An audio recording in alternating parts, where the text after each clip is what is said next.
ملګرو دا ټیم موږ په زیارت خانوزی کراس باندې د 26 اګست د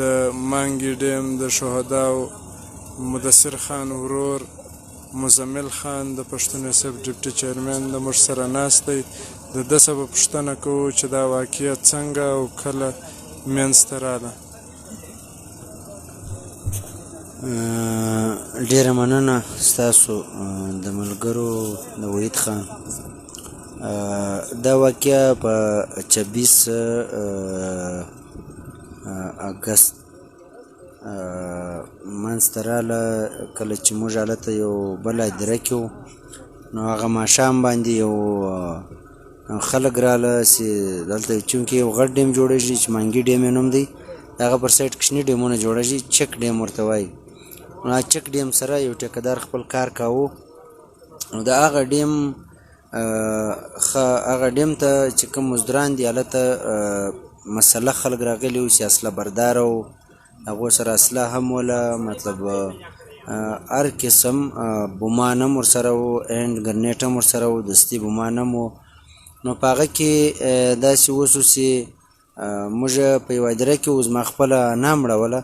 دا زما ورور مدثر هم راسره وو، زین الله هم هلته راسره وو، زموږ تقریبا دا ټول کلیوالان هلته په یوه هدیره کې وو. نو دا خلک راغله چې داسې زموږ سره مسله وسوه، اسلحه برداره خلک راغله، زموږ سره 4 خلک اغوا کړل او یو ټکټر یې بوته پر مخ. نو موږ یې په دا خوا پسې رخصت کړو او چې راته ویې ویل تر شا به هم نه ګورئ. نو هغو ته یو خط ورلیکلی چې په هغه کې یو ټلنور نمبر و، یو خو بل د بار ملک نمبر و، افغانستان هغه دوی شوی خو هغه ګسه لګېدی نه، دا ټلنور خلاص و. نو په هغه کې دغه مزدوران چې رالو دا واقعه یې وکړله چې دوی موږ ته وویل چې پر دې نمبر به ټیکهدار زموږ سره رابطه وکړي. نو په دې کې بیا لیویز زما ورور ولاړ شو، هغه چونکې د دې علاقې نایب رسالدار دی، انچارج د دې وطن د علاقې. نو هغه راولاړ شو، د میجر زمان صاحب سره رابطه وکړه، د ډي سي سره یې رابطه وکړله او د ای سي سره چې داسې مسله پیښه شوې ده، موږ ته خلک هم پکار دي، اصلا هم پکار ده. نو بیا دی تللی و، د اف سي د کپټن سره ملاقات کړی و، هغه انکار ورته کړی و چې موږ ته اډر نشته. نو په دې کې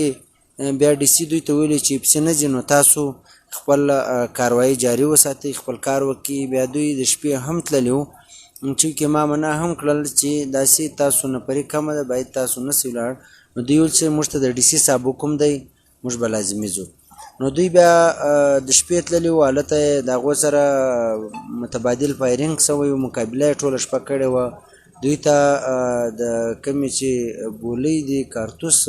موږ ورته وایو، نو هغه ټول ختم شوي وو. بیا دوی د شپې ولعلم خو زه خپله بیا موږ دغه چې کوم زموږ انا مړه وه د ماما کره وم، نو بیا ګوره د شپې دی څه ټایم راغلي دي یا ویده شوي دي یا نه دي. خو سهار بیا دوی وتلي وو، میجر صاحب هم راغلی وو. نو په دې کې د زیارت ډي سي ډېر غفلت کړی و چې نه یې اسلحه ورته راستولې وه، نه یې نور لیویز ورکړي وو، او نه اف سي ته دا حکم ورکړی دی چې تاسو دلته 127 نفري ډیپټي ده، هلته چې موجود هر څو دي هغه خو نو ما ته نه دي معلوم چې تاسو ولې نه ځئ. اف سي هم نه تلله او لیویز ډي سي مجبوره کړل ځای ته یې واستول. نو لیویز غرمه چې تللی دي خپل هدف ته ځان رسولی دی، چونکې له دې خوا لیویز ټول په پښو تللی دي، د ډي سي د حکم مطابق دوی خپل قدم اخیستی دی، تللی دي په پښو، په یو مانده کې تللی دي. بای روډ خالي ډریور ته د میجر صاحب خپل موټر کړی دی، د مدثر صاحب خپله ګاډۍ دلته درولی، دوی خپل په پښو له غره سره تللی دي. نو هغه ځای ته رسېدلی دي، هلته څوک نشته. هلته چې تللی دي نو هغه د ټیکهدار چې کوم وطاقو سامانو تنبو دا ټول هغه خلکو سوځلي وو چې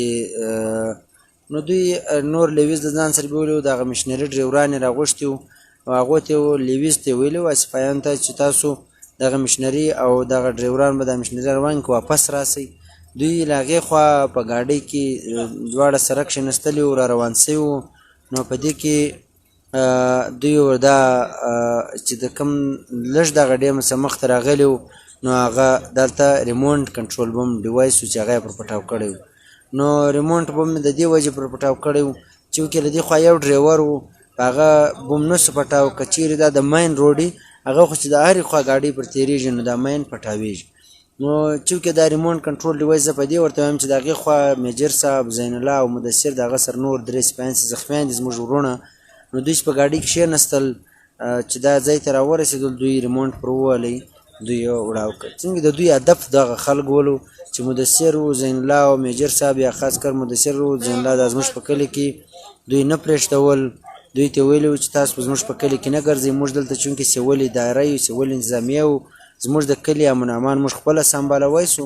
تاسو مهرباني وکړئ زموږ په کلي په کورو په کوڅو کې مه ګرځئ نو دغه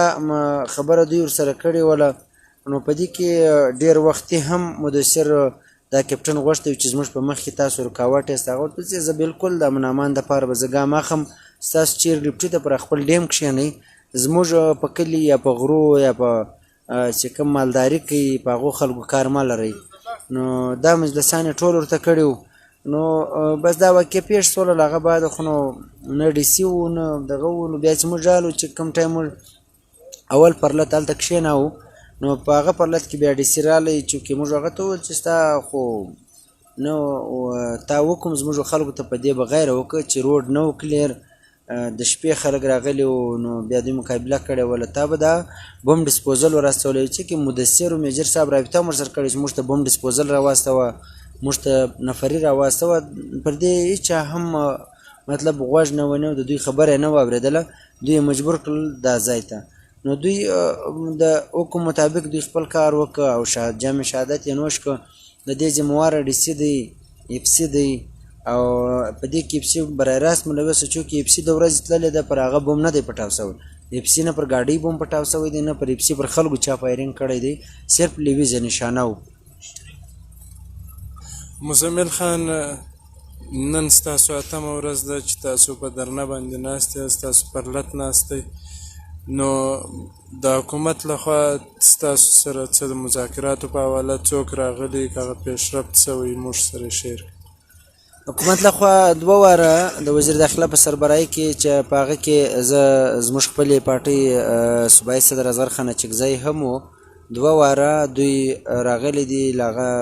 هغو سره نور کسان هم و چې د بیروکریټ دي دا هم ورسره و وزیر داخله و د نواب صاحب او د پرلت له کمیټۍ سره دوی لیده وکړل هغو سره خبره وکړله نورې خو څه مطالبې دي هغه خو دوی ویل چې صوبایي لیول زموږ په بس کې څه هغه موږ کوو خو د اف سی و هغه ته موږ بېوسه یو هغه به موږ د سی ام یا کور کمانډر سره خبره کوو نو بیا نواب صاحب دوی ته 2 ورځې ټایم ورکړه بیا دوی تللي وو نو میټینګ شوی و په هغه میټینګ کې بیا وزیر اعلی ورته ویلي وو چې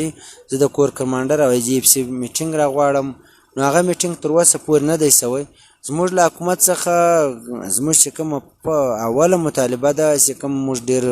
ځین ټینشن یو علاقه ټوله پریشانه ده له دې خلکو سره هغه زموږ مطالبه دا ده چې اف سی د لارنایي او له زیارته څخه ووځي زموږ دغه لیویز او زموږ دغه کوم چې دغه ځای پولیس د ښارونو دي یا لیویز د علاقو دي دا زموږ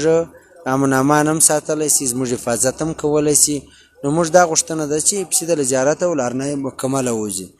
نو د دې پرلت مقصد هم دغه دی چې موږ تر ننه پورې ناست یو نو زموږ دغه مقصد دی چې اف سی د لارنایي او زیارته ووځي موږ ته د مهرباني وکړي موږ نه کمپلسیشن ضرورت موږ ته شته نه نوکریانې غواړو نه پلاټونه غواړو زموږ د وطن د بچیانو د خوندو مندو خپل سرونه خپل عزتونه خپلې پګړۍ خپل ټیکریان دي خوندي سي موږ د پر خپله غریبي پرېږدي دغه اف سی و دا خلک د زموږ د وطنه څه ووځي مزمل خان که ستاسو مطالبات او ستاسو غوښتنه نسي پوره نو ستاسو به څه لایعمل وي د آینده زموږ لایعمل خو موږ مطالبات نه دي منل شوي سبا 3 تاریخ دی د جمعې ورځ ده په ټوله صوبه کې د درنې د کمیټې او د مشري کې د نواب صاحب دا فیصله کړې ده چې احتجاجي مظاهرې به کېږي پر 4 تاریخ د دغې کمیټې فیصله ده د نواب صاحب په مشرۍ کې چې نواب صاحب اعلان هم کړی دی چې پر 4 تاریخ به شټرډون وي او پر 5 تاریخ پایجام هړتال وي نو زما لاغه باندې په 6 تاریخ یا پر 7 تاریخ به بیا درنه کمیټې او نواب صاحب د دې درنې چې مشري کوي د پرلت بیا به دوی خپله فیصله پر مخ کوي صحیح مننه مزمل خان